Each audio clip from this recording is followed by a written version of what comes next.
तो नमस्कार दोस्तों, कैसे हैं आप लोग। Welcome back on my YouTube channel जिसका नाम है स्पेशल इंग्लिश एकेडमी। तो दोस्तों, अगर पहली बार हमारे वीडियो चैनल पे आए हैं तो चैनल को सब्सक्राइब जरूर कीजिएगा और साथ साथ नोटिफिकेशन बेल आइकन को भी दबाइएगा ताकि अगली वीडियो का नोटिफिकेशन आपको मिल सके। तो आज का जो प्रैक्टिस सेट है वो एयरफोर्स एक्स ग्रुप और नेवी वालों के लिए है।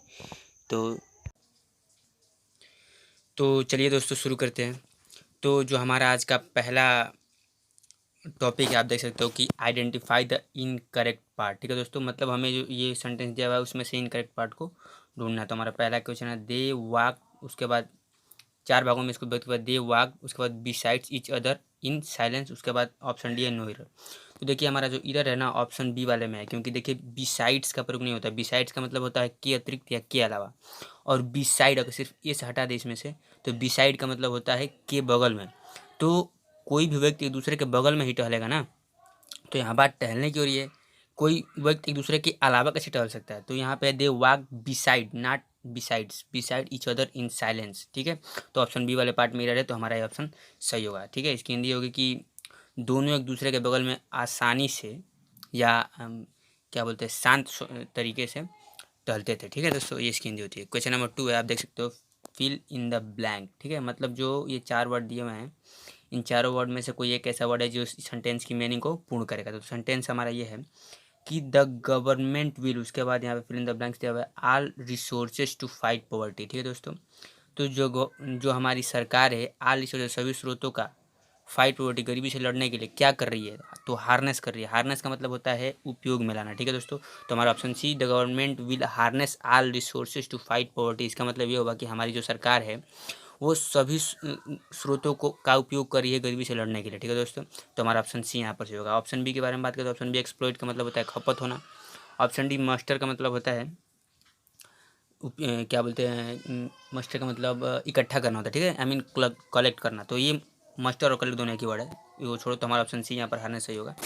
चलिए, जो हमारा अगला टॉपिक है fill in the blank space with correct adjective. ठीक है दोस्तों, तो जो हमारा सेंटेंस है इनमें से कोई एक ऐसा वर्ड है जो एडजेक्टिव है और इसमें फिल इन द ब्लैंक्स में फिल करना है। ठीक है दोस्तों, तो दिया है कि his book was marked by, ठीक है, remarks which made us forget it man theme. ठीक है दोस्तों, मतलब कि इस किताब में बहुत से ऐसे चिन्ह मार्क किए हुए हैं जो हमारे इस किताब के मैन थीम को भूलने के लिए काफ़ी है। ठीक है दोस्तों, तो डिग्रेसिव होगा। ठीक है, डिग्रेसिव का मतलब होता है असंबंधित।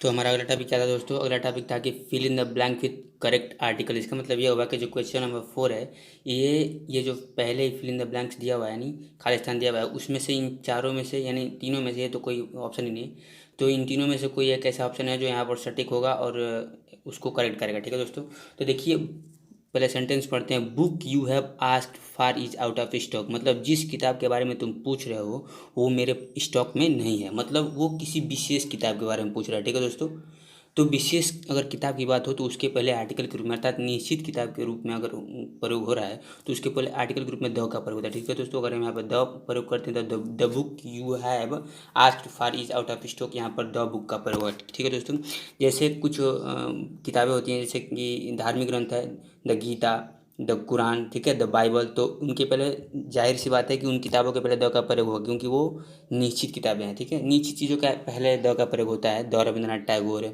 ठीक है दोस्तों, the moon, the sun, the earth है, इसका प्रयोग होता है। तो निश्चित चीज़ों के लिए द का प्रयोग होता है, ये आप दिमाग में फिट करके रखिए। ठीक है दोस्तों, ए एन का कोई यहाँ पे ऑप्शन बचा ही नहीं।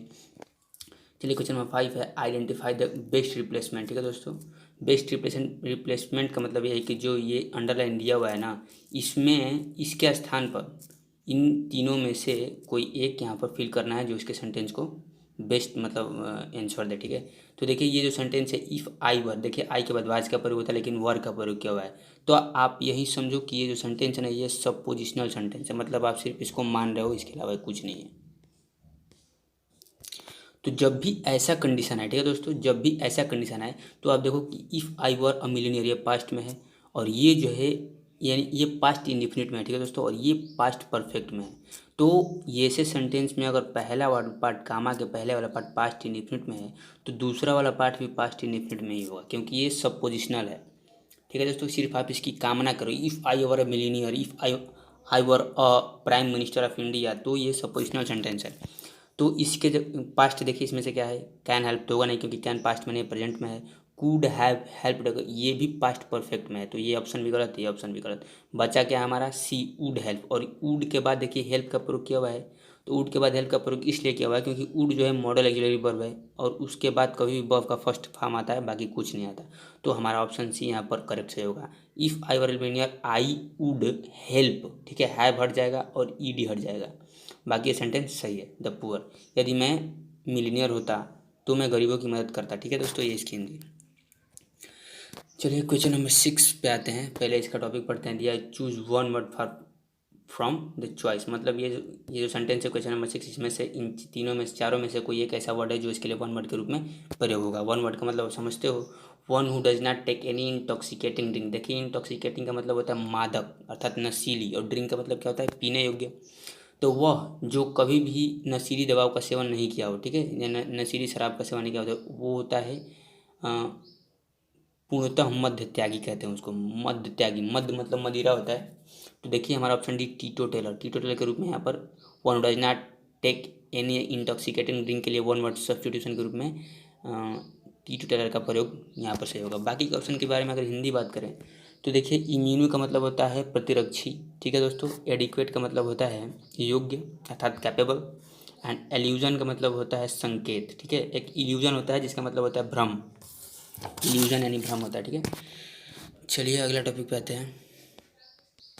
अगला टॉपिक हमारा है चूज चेंज द वॉइस, ठीक है। चेंज द वॉइस यानी कि जो ये सेंटेंस, ये पहला सेंटेंस है, I have bought a new car, इसका हमें ये देखो आप देख के ही जान जाओगे कि ये एक्टिव में है, ठीक है, एक्टिव वॉइस में है। और हमें इसके किस में चेंज करना है, पैसिव वॉइस में। अगर आप पता नहीं कर पा रहे हो तो एयरफोर्स का प्रिपरेशन छोड़ दो या हार्ड वर्किंग करो, तब आपसे निकलेगा, ठीक है दोस्तों। तो देखिए I have bought a new car, ये जो सेंटेंस है ये प्रेजेंट परफेक्ट में, ठीक है। तो ठीक है दोस्तों, प्रेजेंट परफेक्ट में। और प्रेजेंट परफेक्ट किस में जाता है, प्रेजेंट परफेक्ट कंटिन्यूअस में, यानी हैज हैव के बाद बीन का प्रयोग जाहिर सी बात है होगा। तो देखिए पहले वाले और दूसरा वाला ऑप्शन ऐसे ही गलत होगा क्योंकि इसमें हैज़ का प्रयोग है ही नहीं, या हैव का भी प्रयोग नहीं है, क्योंकि हैज़ और हैव किस में जाएगा, हैज़ बीन हैव बीन में, ठीक है दोस्तों। तो हमारा ऑप्शन डी भी नहीं है क्योंकि ये हैड बीन में चला गया और ये पास्ट परफेक्ट हो जाएगा, तो ये भी ऑप्शन गलत हो गया। तो हमारा ऑप्शन बचा गया सी हमारा ऑप्शन सी होगा। ये बट अ न्यू कार का क्या होगा, a new car has been bought by me. इसका रूल मैं बता देता हूँ, जो सब्जेक्ट होता है वो ऑब्जेक्ट हो जाएगा, जो ऑब्जेक्ट होता है वो सब्जेक्ट हो जाएगा, हैव का हैव बीन हो जाएगा और बॉट का बॉट ही रहेगा, क्योंकि जब भी एक्टिव वॉइस से पैसिव वॉइस में जाते हैं तो बॉट का क्या होता है, थर्ड फॉर्म लगता है, ठीक है दोस्तों। तो ये एकदम सटीक है। ए न्यू कार हैज़ दिया हुआ है, देखिए कार सिंगुलर में है तो हैज़ का प्रयोग होगा, बीन का भी प्रयोग किया हुआ है, और देखिए थर्ड फॉर्म बाट का भी प्रयोग हुआ है। और आई के का क्या हो गया, ऑब्जेक्टिव केस हो गया मी, और मी के पहले ही बाई का प्रयोग करेंगे क्योंकि मी के यानी मेरे द्वारा ही हो रहा है, तो यहाँ पर ऑप्शन सी सही होगा। चलिए अगले टॉपिक पे आते हैं। Identify the antonym of given word, यानी जो ये वर्ड है क्वेश्चन नंबर डिलीट, इसका हमें एंटोनिम्स अर्थात विलोम अर्थ वाला चाहिए, अर्थात विपरीत अर्थ वाला। तो देखिए डिलीट का मतलब होता है निकाल देना। यदि आप किसी अपने मोबाइल से कोई फोटो वगैरह या वीडियो वगैरह डिलीट करते हो तो क्या करते हो, उसको अपने फ़ोन से निकाल देते हो। तो हमारा ऑप्शन सी देखिए इंसर्ट, इंसर्ट का मतलब होता है वापस लेना, यानी लेना, अंदर लेना, ठीक है दोस्तों। तो हमारा एंटोनिम्स के रूप में यही पे सही होगा। उसके बाद दोस्तों चलते हैं अगले टॉपिक पे। Identify the synonym of given word, ठीक है दोस्तों। तो क्वेश्चन नंबर 9 है प्लेसिड। प्लेसिड जो वर्ड है इसका हमें समानार्थी अर्थात समान अर्थ वाला चाहिए, सैनोनिम्स। तो प्लेसिड का मतलब होता है शांत, ठीक है दोस्तों। और काम देखिए हमारा ऑप्शन डी, काम का मतलब भी शांत होता है, तो यहाँ पे हमारा सैनोनिम्स के रूप में ऑप्शन डी सही होगा।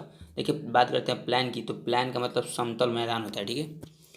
देखिए सिलेक्ट द करेक्ट नाउन, यानी हमें ये जो चारों ऑप्शन दिए हैं इनमें से एक ऐसा नाउन है जो यहाँ पे फिल करने पर इसकी मीनिंग को पूर्ण करेगा, ठीक है। देखो तो some people have the capacity for learning foreign language, मतलब यह है कि कुछ लोगों के पास विदेशी भाषाओं को ये समझने का क्षमता होता है, but they have no inclination, option D यहाँ पर सही होगा, इंक्लिनेशन टू स्पीक। इंक्लिनेशन का मतलब होता है पसंद, but they have no inclination to speak, उन्हें बोलने का पसंद नहीं होता है, ठीक है दोस्तों।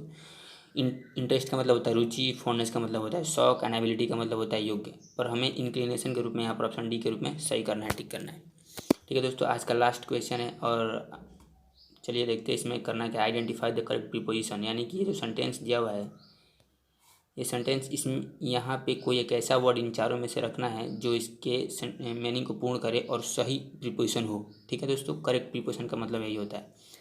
तो आर यू रियली फॉन्ड, उसके बाद हिस्ट्री दिया हुआ, क्या आप सच में हिस्ट्री के शौक शौकीन हैं तो शौकीन के लिए फ़ॉन्ट के बाद ऑफ का प्रयोग करते हैं। ये सेट प्रीपोजिशन, जब भी फ़ॉन्ट के बाद प्रीपोजिशन की बात आए तो आप डायरेक्ट ऑफ पे जाओगे, बाकी किसी पे नहीं जाओगे। तो are you really fond of history, क्या आप सच में हिस्ट्री के शौकीन हैं? तो हमारा ये ऑप्शन डी यहाँ पर ऑफ के रूप में जाएगा। तो आई होप कि ये वीडियो आपको अच्छी लगी हो। तो आज के लिए बस इतना ही रखते हैं दोस्तों। प्रैक्टिस करते रहिए, मेहनत करते रहिए। Best of luck and video को लाइक कीजिए, चैनल को सब्सक्राइब कीजिए। थैंक यू एंड जय हिंद दोस्तों।